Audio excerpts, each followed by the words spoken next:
안녕하세요. 82년 가장입니다. 12월 12일 일기 시작합니다. 오늘은 코로나 검사를 다녀왔어요. 강원도를 다녀왔는데 갔다 와가지고 머리도 아프고 콧물도 나고 기침도 나고 가래도 나오고 만난 사람도 없는데 친구들이랑 아무도 없는 캠핑장에서 3명이서 마셨는데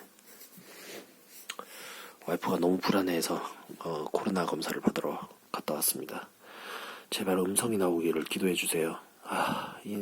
진짜 배 타러 가기 너무 힘듭니다. 지금 1월 15일까지 1월 15일 날 초음파 검사, 내시경 초음파 검사 다시 받아야 되는데 별의별 일이 다 생기네요. 돈 들어올 때는 없고 돈 나갈 때만 있고. 검사 받을 때 직업란에 무직이라고 썼을 때 그 기분 아실라나 모르겠습니다. 지금 밑에 댓글에 후배님께서 20대가 너무 불안하다, 앞으로 미래가 너무 불안하다라고 생각했는데 거기에 대해서 답변을 드릴게요. 저처럼 굴곡진 인생을 산 사람도 없을 겁니다. 저는 코스모스 졸업했어요. 제때 졸업 못하고 망연자실화 있을 때 오히려 해운에서 알바 자리를 찾아봤죠. 이왕 망한 거 어떡하겠습니까? 찾아보니까 시엔상선 지금 망했죠. 거기 해무자리 아르바이트생을 뽑더라고요. 거기 가서 알바했죠. 그때 딱 운전면허증 하나 가지고 있었거든요. 그거 된다 하더라고요. 그래서 그 일을 친구들 졸업식 사진 찍을 때 저는 그때부터 일을 했습니다. 월급 90만 원 받으면서. 그때 성과라고는 지금도 여전히 엄청나게 싸우고 있는 와이프를 그때 당시 만났다는 거죠. 그렇게 6개월 6개월 동안 회사를 다니면서 코스모스 졸업을 하면서 시엔상선에서 저를 이쁘게 봐주셔서 특례 자리도 비워주셨는데 제가 STX 자리로 옮겼죠. 왜냐면 시엔상선을 보니까 제가 못 가겠더라고요. 그래서 정중하게 이제 솔직하게 말씀드리고 STX를 이직을 하게 됐고, STX 이직해서도 이제 특례 마치고 공무원을 해보려고 했으나 해경 시험이 떨어지면서 저는 느꼈죠. 공부는 나랑 맞지 않는구나. 내가 공부를 너무 싫어하는구나. 책만 폈으면 자니까요. 잤었으니까. 거의 한 달 잠깐 공부했는데 뚝 떨어졌습니다. 그래서 미련 없이 다시 배를 타서 한진해운에서 일기사를 하고 내린 거죠. 그때도 저도 되게 불안했어요. 내 미래가 어떻게 될까. 저도 공무감독을 매우 싫어했거든요. 배 타고 내리면 하는 게 공무감독 아니야? 이 생각을 했는데 지금 제 동기를 보면 공무감독 하는 친구들이 거의 없습니다. 그 경력을 가지고 있는 친구들도 거의 없고요. 그만큼 희소성이 커요. 배를 내리고 기간부 기준입니다. KR에 들어가거나 DMB, ABS 이런 성급 쪽에 간 친구들, 조선소에 들어간 친구들, 저처럼 해운회사 공무감독으로 간 친구들, 바로 안품이나 구매 쪽으로 빠진 친구들, 이렇게 분류가 나눠집니다. 어떻게 되는지 볼까요? 일단 그 조선소에 간 친구들은 조선경위가 죽으면서 엄청나게 힘들었죠. 그래도 몇몇은 중소형 조선소로 이직을 해서 잘 붙어 있습니다. 그리고 안품이나 구매 쪽으로 간 친구들도 그쪽 계통에서 쭉 잘 있고요. 저처럼 공무감독으로 빠진 친구들도 공무감독을 하다가 다들 5년 정도 내외로 공무감독에서 다른 부서로 이직을 했고요. 안품이나 해무 쪽으로.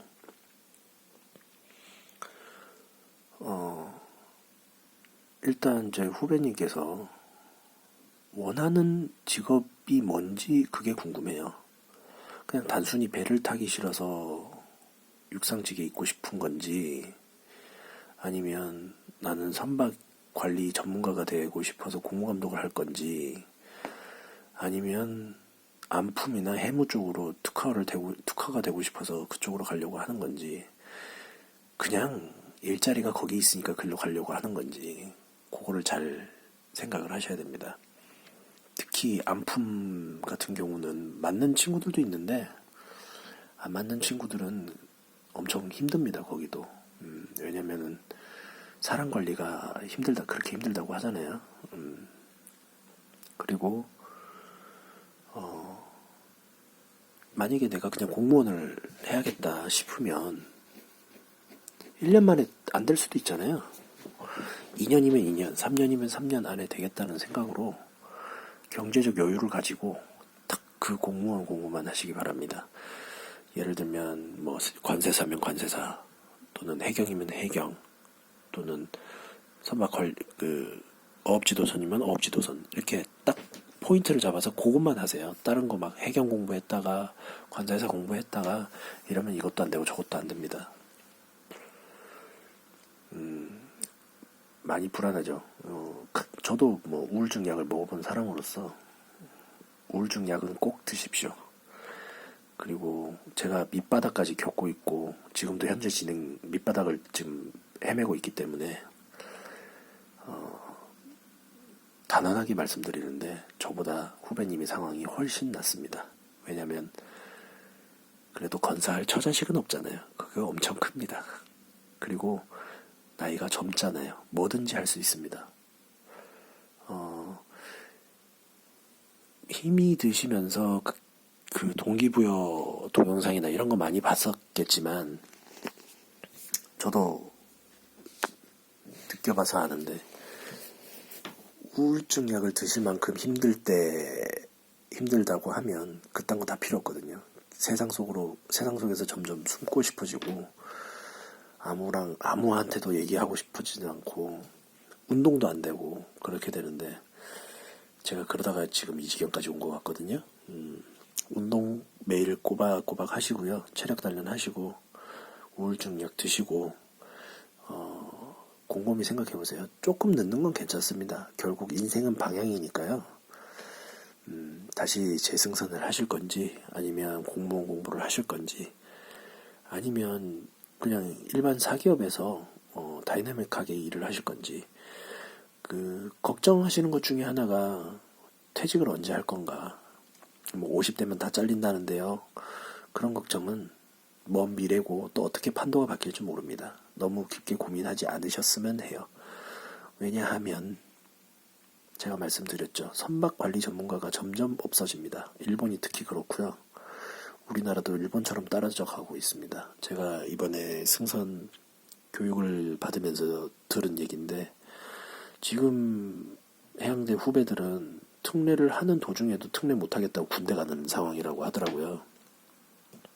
점점 없어질 겁니다. 향후 10년, 20년이 되면 선박관리 전문가 찾기가 더 힘들 거예요. 우리나라에서. 물론 아닐 수도 있습니다. 그만큼 이쪽 뭘 하든 해운계 쪽은 희소성이 있을 거고요.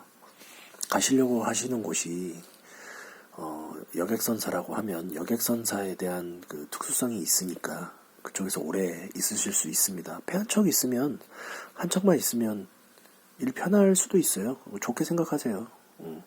그거 25년 되면 없어진다는데요. 그런 걱정은 하지 마시고요. 그런 걱정은 나중에 하셔도 됩니다. 오히려 그 회사가 더 잘 돼갖고 배를 한 척 더 들어올 수도 있는 거고. 안 그렇습니까? 코로나가 없어지면 공격적인 영업으로 인해서 회사가 더 커질 수 있는 거잖아요.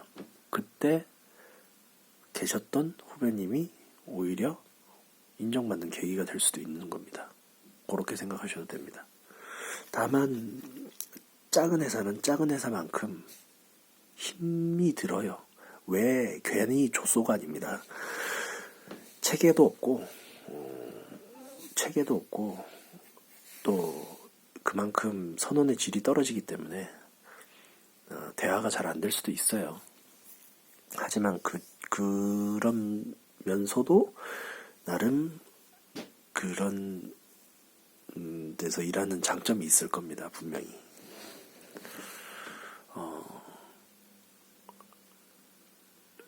되도록이면 국제선에서 근무를 하는 걸 추천을 드리지만 국제선에서 일을 하면 스트레스가 또 한 10배 정도 높습니다. 왜냐면 국제법 때문에 국내법은 별다른 게 별로 없어요.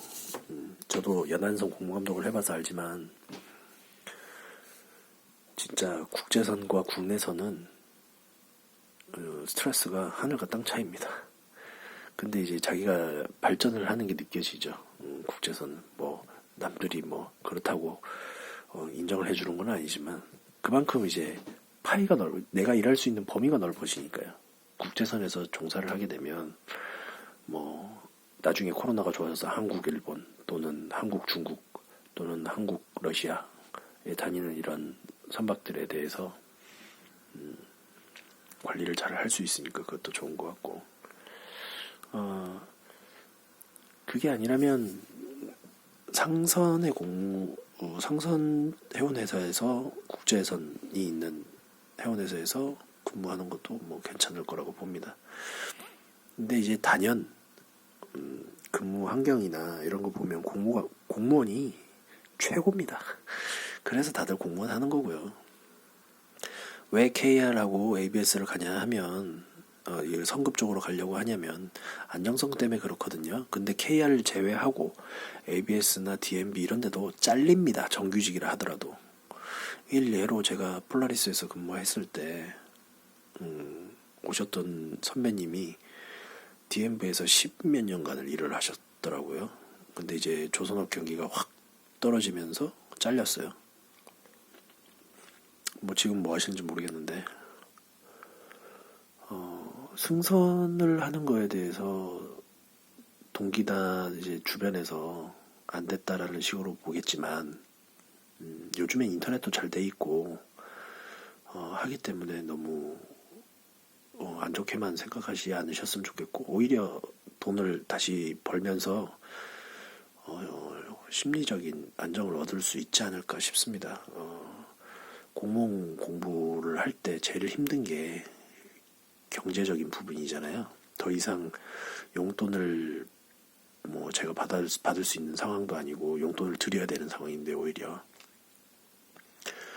한 1억 정도 있어야 한 2, 3년 정도 버티면서 하고 싶은 공무원 공부를 하지 않을까 투자라고 생각을 하시고 그렇게 공부를 해야 되지 않을까 싶습니다. 막상 또 공무원 하시면 또 연봉이 뭐 일기사가 월급 600 받다가 뭐 7, 800 받다가 2, 300 받으면 또 현타가 올 수도 있긴 하겠지만 돈이 다는 아니니까 그런 식으로 공무원 준비를 해도 되고요. 우울증 약을 드셨다는 거는 그만큼 많이 힘들었다는 얘기인데 제가 정확한 후배님의 상황을 잘 모르다 보니까 이런 큰 범위로밖에 말씀을 드릴 수밖에 없네요. 인생은 뭘 하든 쓸데없는 경험은 없습니다. 제가 중국에서 8개월 만에 돌아왔을 때도 중국 조선소에서 그래도 배를 2척 보냈었거든요. 그리고 중국 친구들과 일을 하면서 많은 걸 느꼈었고요. 그리고 조선소가 이렇게 돌아간다는 것도 많이 느꼈고 다시는 조선소는 가지 말아야지라는 교훈도 얻었고요. 그리고 연안선에서 6개월 근무를 하면서 여기 완전 노다지네. 돈은 적지만 여기는 해양대생이 없네. 여긴 블루오션이다 라는 생각도 좀 들었고요. 폴라리스에서 한 8개월 만에 그만뒀지만 느낀 거로는 진짜 성공하려면 저 정도는 해야 되지 않나? 난 저렇게 못하겠다. 육상에 대한 끈을 탁 놔버리게 된 계기가 폴라리스가 어느 정도 일조를 했습니다. 왜냐면 그때 저희 팀장님이 새벽 6시 출근이 기본이고요. 어떨 땐 새벽 4시에 출근을 하시더라고요. 물론 퇴근이야 뭐 되도록이면 칼퇴근을 한다고는 하시지만 저는 그렇게 못하겠더라고요.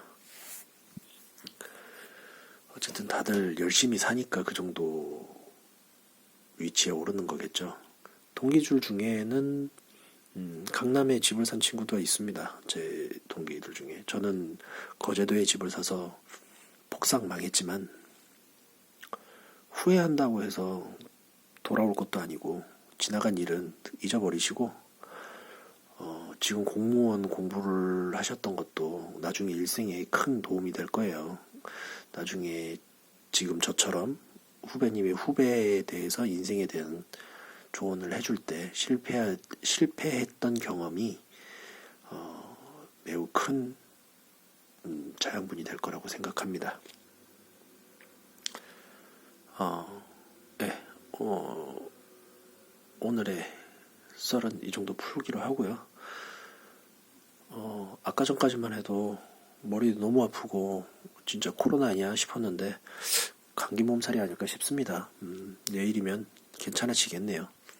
그래도 뭐 검사를 받았다고 해서 내일 꼼짝 못하고 이 방에 갇혀 저 있을 수밖에 없습니다. 저기 보이는 아기가 제 딸내미예요. 2살 때 찍은 사진인데 이쁘죠? 엄청 이쁩니다. 제 딸이라서 그런 게 아니라 진짜 이뻐요. 나중에 기회가 되면 동영상 올리겠습니다. 오늘도 채널을 찾아주셔서 이야기 들어주신 거 감사드리고요. 저는 편집 따윈 하지 않습니다. 원테이크 그냥 찍어서 올리는 거예요. 감사합니다. 앞으로도 점점 이렇게 동영상을 올리고 저희 최종 목표는 승선하면서 감정의 변화를 종종 올릴 거예요. 요즘 인터넷에 유튜브에 특히 젊은 친구들이 어떻게 배 생활은 어떻게 하나, 어떻게 일을 하나 이런 거 다 올리기 때문에 그런 건 중복돼서 뺄 거고요. 승선을 하면서 겪었던 느낌? 그런 것들을 찍어서 올릴 겁니다. 기대해 주시고요. 앞으로도 많은 이야기 나눴으면 좋겠습니다. 감사합니다.